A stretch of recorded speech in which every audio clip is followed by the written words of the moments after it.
The headlines coming out of Wizards of the Coast keep getting weirder. When is it going to stop? This is my nightmare! Yesterday, news emerged that a Magic the Gathering YouTuber was beset by detectives from the Pinkerton Agency. Yes, that Pinkerton Agency, the one from your history books, the ones that were notorious for busting up unions in the 1890s and early 1900s.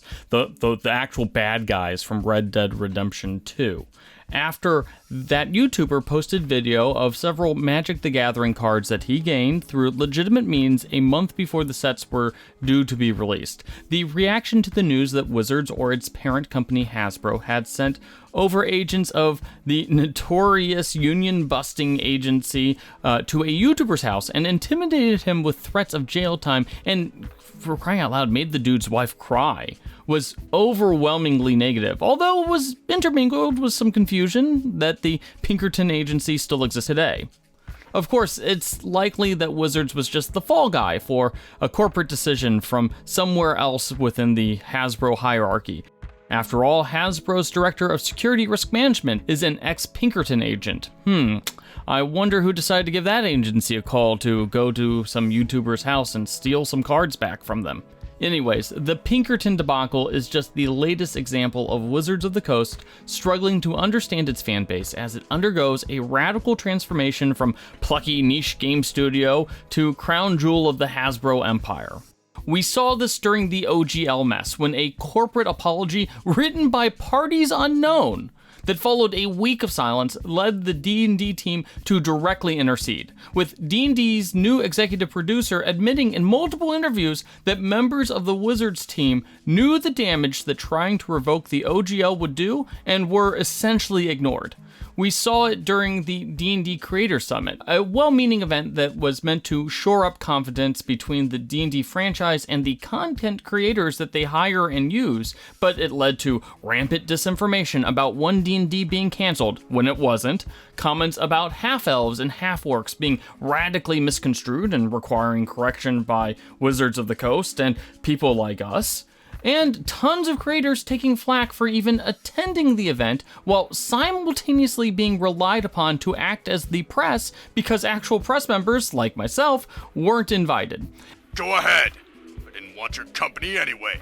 And when creators did ask the tough questions, Wizards couldn't even provide them with basic answers, even while trying to convince those content creators to sell content on D&D Beyond and buy into the D&D brand even more. We've even seen unforced errors coming from the company's president, Cynthia Williams, when she called the D&D brand undermonetized to investors, leading to a collective side eyes from anyone who has ever seen D&D branded boxers. And yes, those are a thing. And we're not even going to get into the nuances of Magic the Gathering, which had such systemic issues that an activist investor attempted to start a grassroots campaign last year using fan discontent over the churn of releases and the collapse of the Magic secondary market to split Wizards of the Coast from Hasbro for their own monetary gain. It didn't work, but that was before all of this disastrous PR came out. So what the heck is going on?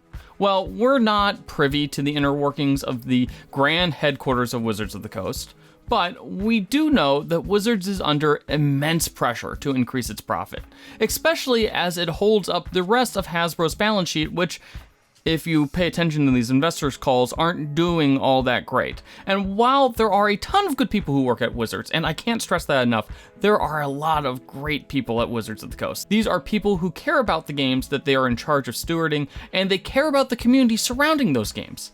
It seems like more and more they're getting pushed aside or ignored because of mandates coming from elsewhere in the company. And we have to look to the top, since Chris Cox was formerly the CEO of Wizards of the Coast and now is the CEO of Hasbro, the parent corporation. Listen, I love D&D and I really respect the people who make the game.